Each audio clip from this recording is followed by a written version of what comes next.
नमस्कार विद्यार्थी मित्रांनो, मी प्राध्यापक पी.बी. भोळे, मराठा विद्या प्रसारक समाजाचे गुरुवर्य मामासाहेब दांडेकर कला, भगवंतराव वाजे वाणिज्य आणि विज्ञान महाविद्यालय सिन्नर, टी.वाय.बी.कॉम, विपणन व्यवस्थापन पेपर क्रमांक 2, प्रकरण क्रमांक 2, सामाजिक विपणन या प्रकरणाला आपण आज सुरुवात करणार आहोत.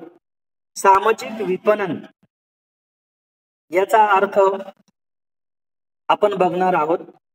सामाजिक विपणन हे दोन शब्द आहेत. प्रस्तावना बघण्या अगोदर सामाजिक आणि विपणन या दोन शब्दांचा अर्थ आपण बघत आहोत.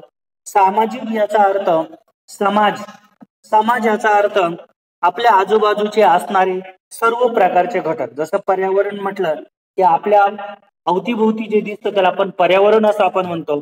तसंच समाज म्हणजे आपल्या आजूबाजूला राहणारे जे काही सर्व प्रकारचे घटक आहेत. यामध्ये मग विपणनाच्या दृष्टीने विचार जर केला, मार्केटिंगच्या दृष्टीने विचार जर केला तर यामध्ये खरेदीदार आहे, विक्रेते आहे, बँका, विमा कंपन्या, जाहिरात कंपन्या, वाहतूक व्यवस्था, बाजारपेठा याला आपण समाज असं आपण म्हणतो. विपणन याचा अर्थ उत्पादकापासून ग्राहकांपर्यंत वस्तू व सेवांचा प्रवास संचालित करणारी जी काही विभिन्न प्रकारची कार्य आहेत त्याला आपण विपणन असं आपण म्हणतो. विक्री याचा अर्थ विपणन असा नाही, तर वस्तूची विक्री करण्यासाठी उत्पादकापासून ग्राहकांपर्यंत वस्तू व सेवांचा जो काही प्रवास होतो त्याला आपण विपणन असं आपण म्हणतो. आता सामाजिक विपणन म्हणजे नेमकं काय? सामाजिक विपणन म्हणजे समाजासाठी केलेलं विपणन. आजकालची जी काही परिस्थिती आहे तेव्हा आजकालच्या परिस्थितीमध्ये आपण बघतो की समाज हा आपल्या जीवनामधील अविभाज्य घटक आहे. आपण फक्त आपल्या स्वतःचा किंवा आपल्या कुटुंबाचा विचार करत नाही. आपण समाजामध्ये वावरत असताना किंवा घरामध्ये आपण राहत असताना आपण फक्त आपला स्वतःचा विचार करत नाही, तर आपले मित्र, आपले नातेवाईक, त्यानंतर आपल्यावर अवलंबून असणारे इतर प्रकारचे प्राणी. यामध्ये जर आपण आपल्या घरामध्ये फार शेवटच्या टोकापर्यंत मांजर पाळलेलं असेल, कुत्रा पाळलेला असेल, गाई म्हशींचं पालन केलेलं असेल, यांचा देखील आपण विचार करतो. ती कन्सेप्ट, सामाजिक विपणन जी कन्सेप्ट आहे ती व्यवस्थित समजावून घ्या, कारण ही कन्सेप्ट जी आहे ती तुम्हाला बुक मधून चांगल्या प्रकारे समजणार नाही. समाज याचा अर्थ आपण आपल्या आजूबाजूचे जे घटक आहेत यांचा विचार आपण करतो. आता सामाजिक विपणनामध्ये नेमकं काय करायचं आहे, व्यवसायाची नेमकी काय पार्श्वभूमी आहे ही या चॅप्टर मध्ये आपल्याला बघायची आहे. अगोदर प्रस्तावना बघूया. आजच्या सामाजिक विपणनाच्या व्यावसायिकांसाठी नवीन संपर्क माध्यम ही आरोग्य, विकास व रोग प्रतिबंधक आणि सामाजिक परिवर्तन यासाठी प्रभावी साधन ठरलेली आहे. म्हणजे थोडक्यामध्ये व्यवसाय जे काही सामाजिक विपणन करत आहे या सामाजिक विपणनामुळे काय होत आहे, आरोग्याचा विकास होतो आहे, रोग प्रतिबंधक आणि सामाजिक जे परिवर्तन आहे ते चांगल्या प्रकारे होताना आपल्याला दिसून येत आहे. आता जर आपण विचार केला तर आजचं जे मूर्तिमंत उदाहरण या ठिकाणी आहे की समाजासाठी विभिन्न प्रकारचे उद्योग, व्यवसाय आणि विशेषतः विभिन्न प्रकारचे पोलीस असतील, डॉक्टर असतील, शिक्षक असतील, प्राध्यापक असतील, यांनी समाजासाठी झपाटून काम केलं. 22 मार्च 2020 पासून जो लॉकडाऊन जो सुरू झाला या कालावधीमध्ये या प्रत्येक प्रकारच्या घटकाने आपला जीव धोक्यामध्ये घालून समाजाला वाचवण्याचा प्रयत्न केला. अनेक प्रकारच्या कंपन्यांनी देशासाठी राज्य सरकारला, केंद्र सरकारला अनेक प्रकारची आर्थिक मदत देऊन केली. ज्यांच्याकडे पैसा उपलब्ध नव्हता त्यांनी लोकांना राहण्याची सोय करून दिली असेल, कोणी स्वतःच्या पद्धतीनं जे लोक लॉकडाऊन मध्ये अडकलेले होते त्यांना जेवणाची सोय करून दिली असेल. म्हणजेच काय करतोय आपण, समाजासाठी काम करतोय, सामाजिक विपणन आपण करतोय. कंपन्या सामाजिक विपणन काय करतात हा भाग थोडासा आपण बाजूला ठेवूया, परंतु समाजासाठी कंपन्या ज्या झटतात याला आपण सामाजिक कार्य असं आपण म्हणत असतो. सामाजिक विपणनाच्या माध्यमातून उत्पन्नाच्या तंत्राचा व तत्वांचा पद्धतशीरपणे वापर केला जातो. म्हणजे तुम्हाला सामाजिक विपणन करत असताना जे काही उत्पन्नाची तंत्र असतील, उत्पादनाची तंत्र असतील, उत्पादन आणि उत्पादन दोघांमध्ये फरक आहे. उत्पादन याचा अर्थ प्रोडक्शन आणि उत्पन्न याचा अर्थ वस्तू किंवा सेवा विकून जो पैसा आपल्याला मिळतो त्याला उत्पन्न असं आपण म्हणतो. सामाजिक विपणनाच्या माध्यमातून उत्पन्नाच्या तंत्राच्या व तत्वांचा पद्धतशीरपणे वापर केला जातो. काय काय तंत्र व तत्व वापरली जातात ते आपण पुढे चॅप्टर मध्ये बघणार आहोत, ज्यामुळे संभाव्य ग्राहकांच्या वर्तनावर त्याचा परिणाम होऊन सामाजिक लाभ प्राप्त होतात. सामाजिक विपणन केल्यामुळे किंवा समाजासाठी विपणन करत असताना व्यवसायाने विभिन्न प्रकारचे तंत्र आणि तत्व वापरल्यामुळे त्याच्या ग्राहकाच्या मनावर चांगला परिणाम होताना दिसून येतो. सामाजिक विपणन हे अशा प्रकारचे वर्तन किंवा उत्तेजन आहे, त्यामुळे व्यक्तींचा एकूण समाजाचा फायदा होईल. काही शास्त्रज्ञांच्या म्हणण्यानुसार आरोग्यविषयक काळजी घेण्याबाबत विपणनाच्या तत्वांचा वापर शेवटी सार्वजनिक आरोग्याच्या व सामाजिक उद्दिष्टांच्या विरोधात होईल. ऍक्च्युली हे एक मत आहे की सामाजिक विपणन जर खूपच मोठ्या प्रमाणामध्ये जर फोफावलं तर त्याचा आरोग्य आणि समाज याच्यावर विपरीत विरोधात परिणाम होण्याची शक्यता आहे. हा भाग तसा एक शास्त्रज्ञांचं म्हणणं आहे, परंतु सामाजिक विपणनाच्या माध्यमातून जेव्हा व्यवसाय संस्था किंवा उद्योग संस्था जेव्हा ग्राहकांपर्यंत पोहोचवतात तेव्हा ग्राहकांच्या वर्तनावर एक वेगळ्याच प्रकारचा परिणाम दिसून येतो. आता पुढे आहे सामाजिक विपणनाची व्याख्या. सामाजिक विपणन हे लक्ष असलेल्या श्रोत्यांचे व ते ज्या समाजाचे घटक आहेत या समाजाचे हित वृद्धिंगत करण्यासाठीचे विश्लेषण, नियोजन, अंमलबजावणी व मूल्यमापन याकरिता व्यापारी विपणन तंत्राचा अवलंब होय. म्हणजे सामाजिक विपणनामध्ये राहणारे जे समाज आहे या समाजाचं हित वृद्धिंगत करणं, त्याचं विश्लेषण करणं, नियोजन करणं, अंमलबजावणी करणं आणि विभिन्न प्रकारच्या समाजासाठी तंत्रांचा अवलंब करणं याला सामाजिक विपणन असं आपण म्हणतो. आता सामाजिक विपणन हे केवळ समूह किंवा अत्याधुनिक जे काही आजकाल आपण इंटरनेट साधनं जी वापरतो यावरच लक्ष केंद्रित करत नाही, तर जो समाजामध्ये जो विभिन्न प्रकारचा जो गट राहतो या गटाला मदत करण्याचं काम देखील या सामाजिक विपणनाच्या माध्यमातून यामध्ये केलं जातं. मूलतः सामाजिक विपणन हे इतर ज्या काही विभिन्न विषयाच्या ज्या उपशाखा आहे त्या पद्धतीनंच काम करतं. म्हणजे सामाजिक विपणन ही काही व्यवसायाची काही एक महत्वाची शाखा नाही, ती उपशाखा आहे. या माध्यमातून जे काही ग्राहकोपयोगी वस्तू असतील या वस्तूंसाठी विभिन्न प्रकारचे तंत्र आणणं, यशस्वीपणे विभिन्न प्रकारच्या ग्राहकांना आपली वस्तू किंवा सेवा खरेदी करावी यासाठी उद्युक्त करण्याचा प्रयत्न यामध्ये केला जातो. म्हणजे सामाजिक विपणनाच्या माध्यमातून जे विभिन्न प्रकारची जी काही कार्य आहे, विभिन्न प्रकारची जी काही कामं आहेत ती उद्योगांच्या माध्यमातून केली जात असतात, परंतु त्याचा उद्देश जो आहे शेवट की सामाजिक विपणन करत असताना ग्राहकांमध्ये किंवा जो काही समाज आहे या समाजामध्ये आपला नाव लौकिक वाढावा व समाजामध्ये आपलं नाव व्हावं यासाठीचा प्रयत्न या सामाजिक विपणनाच्या माध्यमातून यामध्ये केला जातो. आता सामाजिक विपणन जे आहे या सामाजिक विपणनाची एक अजून एक व्याख्या मी तुम्हाला या ठिकाणी सांगतोय की यामध्ये म्हटलं की सामाजिक विपणन हे लक्ष असलेले जे काही जबाबदार श्रोते आहेत या जबाबदार श्रोत्यांसाठी आपल्या वस्तू किंवा सेवा योग्य पद्धतीनं पोहोचवण्याचं काम करते. म्हणजे जो ग्राहक वर्ग आपल्यासाठी तयार झालेला आहे, ज्या ग्राहक वर्गामध्ये आपलं नाव आहे या ग्राहक वर्गाकडे विभिन्न प्रकारच्या ज्या काही वस्तू किंवा सेवा असतील या वस्तू किंवा सेवा पोहोचवण्याचं काम देखील यामध्ये सामाजिक विपणनाच्या माध्यमातून केलं जातं. आता सामाजिक विपणन म्हणजे नेमकं अजून काय आहे, ही सामाजिक विपणनाचे उद्दिष्ट आपण बघितली की तुमच्या अजून लक्षामध्ये येईल.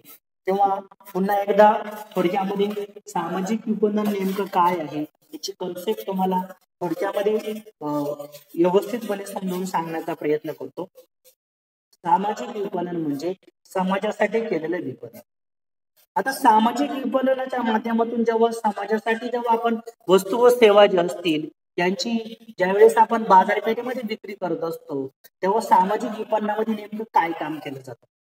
सामाजिक विपणनामध्ये अशा पद्धतीने विचार केला जातो, जसा आता आपण बघतो की कोविड-19च्या भूमिकेमध्ये किंवा कोविड-19 मुळे काय महाविद्यालय बंद आहे.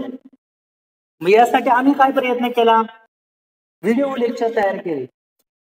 तेव्हा तुम्हाला काही ज्या मुलांना व्हिडिओ लेक्चर ऐकणे शक्य नाही किंवा ज्यांना थोडासा वेळ आहे त्यांच्यासाठी प्रत्यक्ष लेक्चर आम्ही मोबाईलच्या माध्यमातून या ठिकाणी तयार केले. आता याच्यामध्ये ऍक्च्युली ही आमची कामाची पद्धत आहे का? पण आम्ही काय केलं की जी पारंपरिक जी टीचिंग पद्धत आहे ती आता विद्यार्थी वर्गामध्ये नसल्यामुळे आम्ही घेऊ शकत नाही, म्हणून आम्ही आमच्या भूमिकेमध्ये बदल केला. ही झाली आमची सामाजिक विपणनाची पार्श्वभूमी. आता व्यवसाय आणि उद्योगाने नेमकं काय करायचंय? आपण बाजारपेठेमध्ये वस्तू आणि सेवा याची विक्री आपण करत असतो, तेव्हा सामाजिक विपणनामध्ये तुम्हाला काय करायचंय? बाजारपेठेमध्ये कृत्रिम टंचाई निर्माण न कर, ही प्रत्येक उद्योगाची जबाबदारी आहे. त्याचबरोबर वस्तू आणि सेवा विकत असताना वस्तूची किंमत योग्य ठेवणं, फसवी जाहिरात न करणं, वस्तू ग्राहकांना बाजारपेठेमध्ये योग्य वेळी पोहोचवणं, वस्तू किंवा सेवा याच्यामध्ये भेसळ न करणं, वस्तू आणि सेवा डुप्लिकेट न तयार करणं आणि वस्तू आणि सेवेपासून ग्राहकांचं काही नुकसान जर झालं तर वेळ प्रसंगी ग्राहकांना भरपाई देणं म्हणजे सामाजिक विपणन. म्हणजे सामाजिक विपणन याचा अर्थ फक्त व्यावसायिकांनी समाजावर खर्च करणं असा होत नाही. ऍक्च्युली खर्च करणं हा एक भाग आहे, परंतु समाजामध्ये वस्तू किंवा सेवांची विक्री करत असताना आरोग्यदायक वस्तू आणि सेवांची विक्री झाली पाहिजे. म्हणजेच वस्तू आणि सेवा विकत असताना ज्या ज्या काही सेवा समाजासाठी देता येईल याचा विचार सामाजिक विपणनाच्या माध्यमातून व्यवसायाने केला पाहिजे.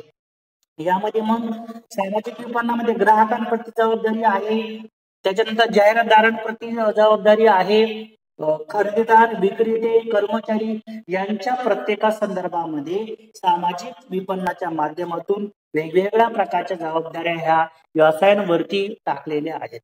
म्हणजे सामाजिक जबाबदारीच्या माध्यमातून थोडक्यामध्ये आपली वस्तू किंवा सेवा बाजारपेठेमध्ये विकत असताना समाजाची सेवा होईल, समाजाचं कुठल्याही प्रकारचं नुकसान होणार नाही याची काळजी घेणं, त्याला आपण सामाजिक विपणन असं आपण म्हणतो. आता सामाजिक जे विपणन आहे या सामाजिक विपणनाचे उद्दिष्ट या ठिकाणी आपण बघणार आहोत. पहिलं आहे जाणीव निर्माण करणं. पहिलं आणि सर्वात महत्वाचं सामाजिक विपणन उद्दिष्ट आपण बघत आहोत की ग्राहकांमध्ये अशा गरजांसंबंधी जाणीव निर्माण करणं की त्या गरजांचे समाधानाने एकूण समाजाला लाभ होईल. बघा, पहिलं लक्ष खूप महत्वाचं आहे की गरज निर्माण करणं. कोविड-19 मध्ये काय केलं? मास्क, सॅनिटायझर, हँडवॉश याची काय केली? गरज निर्माण केली. गरज निर्माण केल्यामुळे काय झालं? समाजाचं नुकसान झालं की फायदा झाला. जेणेकरून ज्या लोकांनी कोविड-19 मध्ये 100% मास्क वापरलं, सॅनिटायझरचा वापर केला, साबणाने हात स्वच्छ धुतले, अशा लोकांना कोविड-19च्या साथीमध्ये बळी पडावं लागलं नाही. म्हणजे जाणीव निर्माण करून देणं. तुम्ही जी काही वस्तू तयार केलेली आहे, जी काही सेवा तयार केलेली आहे, त्या वस्तू आणि सेवेची ग्राहकांना जाणीव निर्माण करून द्या. जसं वैद्यनाथ शंखपुष्टी, यामुळे काय होतं की लहान मुलांच्या बुद्धीमध्ये वाढ होते असं कंपनी सांगते. मग ते औषध घेऊन प्रत्येकाची बुद्धी वाढेल असं नाही, परंतु ज्याला खरंच गरज आहे त्याला दुसरा उपायच नाहीये, त्याने वैद्यनाथ शंखपुष्टी घेऊन त्याचा वापर केल्यानंतर जर खरंच त्या मुलाची बुद्धी वाढत असेल तर वैद्यनाथ शंखपुष्टी या कंपनीने जर ग्राहकांना जाणीव जर करून दिली नसती की तुमची बुद्धी जर कमजोर जर असेल तर वैद्यनाथ शंखपुष्टी तुम्ही वापरा, त्यामुळे तुमच्या बुद्धीमध्ये वाढ होईल. म्हणजे काय केलं कंपनीनं? सामाजिक विपणनाअंतर्गत वस्तूची जाणीव निर्माण करून दिली. म्हणजे ज्या वस्तू तुमच्या आहेत त्या वस्तूंची ग्राहकांना जाणीव निर्माण करून द्या की या वस्तूच्या वापरामुळे असा फायदा होतो. हे सामाजिक विपणनाचं सगळ्यात महत्वाचं उद्दिष्ट या ठिकाणी आपण बघितलेलं आहे. दुसरं उद्दिष्ट आहे विविध प्रकारच्या वस्तुनिष्ठ गोष्टींना प्रसिद्धी देणं. समाज हिताच्या दृष्टीनं विभिन्न प्रकारचे आदर्श, जसं की आता सध्या बच्चन साहेब आपल्या बरोबर संवाद साधतायत, त्यावेळेस आपण एखादं कॉल लावतो तेव्हा ते आपल्याला सांगतात की कोविड-19 अजून गेलेलं नाही. ती माहिती देतात आपल्याला कोविड-19ची. हे काय झालं? आदर्श गोष्टी, की ज्या व्यक्ती समाजामध्ये आदर्श आहेत त्यांची माहिती, त्यांच्या माध्यमातून ग्राहकांना वस्तू सेवांची माहिती देणं, विभिन्न प्रकारचे मुद्दे, श्रद्धा यांना व्यापक प्रसिद्धी देणं एक सामाजिक विपणनाचे उद्दिष्ट आहे. आता आपण बघतोय की सध्या आता दिवाळीचा सण लवकरच आपल्या समोर येत आहे. मग जेणेकरून तुम्ही विभिन्न प्रकारची अगरबत्ती, विभिन्न प्रकारचे उटणं वापरा, विभिन्न प्रकारच्या मोती साबणासारख्या साबण वापरा. यामुळे काय होतंय? तुमची श्रद्धा जागृत होईल, तुमचं आरोग्य चांगलं राहील. अशा प्रकारची जी काही वस्तुनिष्ठ जी माहिती आहे ती सामाजिक विपणनाच्या माध्यमातून ग्राहकांना करून दिली जाते. तिसरं उद्दिष्ट आहे प्रदूषण मुक्त पर्यावरण पुरवणं. आजकालच्या व्यवसायाची सगळ्यात मोठी जबाबदारी प्रदूषण मुक्त पर्यावरण ग्राहकांना पुरवणं. समाजात राहणाऱ्या लोकांना प्रदूषणापासून मुक्त असं पर्यावरण पुरवणं हे सामाजिक विपणनाचं महत्वाचं उद्दिष्ट आहे, की जेणेकरून सामाजिक विपणनाच्या माध्यमातून ज्या ठिकाणी आपला उद्योग किंवा व्यवसाय काम करतो त्या उद्योग आणि व्यवसायापासून कुठल्याही प्रकारचं प्रदूषण होणार नाही, समाजाला त्याचा त्रास होणार नाही याची काळजी या माध्यमातून या ठिकाणी घेतली जाते. त्यानंतर चौथं उद्दिष्ट आहे अधिक चांगल्या प्रकारचं जीवन पुरवणं, जेणेकरून संपूर्ण समाजाचा विचार करून लोकांना अधिक चांगलं जीवन पुरवणं हे सामाजिक विपणनाचं उद्दिष्ट आहे.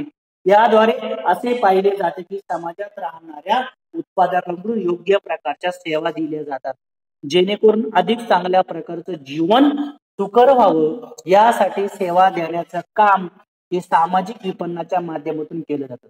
जसं आज आपण बघतो बसेस सुरू झाल्या, बसेसमध्ये मग लोकांना कोविड-19चा प्रादुर्भाव होऊ नये म्हणून बसेस कंपनी काय करते किंवा बस काय करते, संपूर्ण बस सॅनिटाईज केली जाते. बसेसमध्ये विभिन्न प्रकारच्या सूचना लावलेल्या आहेत की एका सीटवरती एकच जणांनी बसावं. बसमध्ये जो काही संवाद आहे हा संवाद शक्यतो साधू नये, एकमेकांबरोबर चर्चा करू नये, मास्कचा वापर करावा, सॅनिटायझरचा वापर करावा. म्हणजेच काय करते की अधिक चांगल्या प्रकारे जीवनमान पुरवण्याचं काम हे व्यवसायाचं आहे, जेणेकरून आपल्या वस्तू आणि सेवा यापासून जे काही ग्राहक वर्ग आहे यांचं कुठलंही नुकसान होणार नाही ही जबाबदारी सामाजिक विपणनाच्या माध्यमातून घ्यायची आहे. नंतर पाचवं उद्दिष्ट आहे कृतीवरील प्रभावासाठी. जेव्हा व्यावसायिकाने विशिष्ट जो ग्राहक वर्ग आहे यांना लक्ष ठरवलेलं असतं तेव्हा हे करत असताना खर्चापेक्षा त्यांना मिळणारा लाभ अधिक मिळाला पाहिजे. 100 रुपयाचे जर तुम्ही मोती साबण जर घेतले तर या 100 रुपयाच्या साबणीचा वापर हा कुटुंबातील 10 व्यक्तींना 10 दिवस झाला पाहिजे, म्हणजे त्याची एका आंघोळीची कॉस्ट 100 रुपये असेल. उत्पन्नापेक्षा खर्चापेक्षा मिळणारा जो लाभ आहे हा जास्त प्रमाणामध्ये उपलब्ध करून देणं, तेव्हा सामाजिक विपणनाद्वारे त्याच्या कृतीवर चांगला जो प्रभाव आहे हा पडत असतो. म्हणजे तुम्ही बाजारपेठेमध्ये जी वस्तू खरेदी केलेली आहे ती वस्तू खरेदी केल्यानंतर त्यावर जो काही खर्च तुम्ही केलेला आहे त्या खर्चापेक्षा मिळणारा लाभ जो आहे हा जास्त प्रमाणामध्ये असणं गरजेचं आहे. आणि शेवट इतर उद्दिष्ट, यामध्ये आमिष दाखवणारं उत्पादन निर्माण न करणं. म्हणजेच कुठलं आमिष? वाईट आमिष. चांगलं आमिष दाखवू देणारं उत्पादन तुम्ही तयार करा, तसं मी तुम्हाला वैद्यनाथ अंगपुष्टीचं सांगितलं.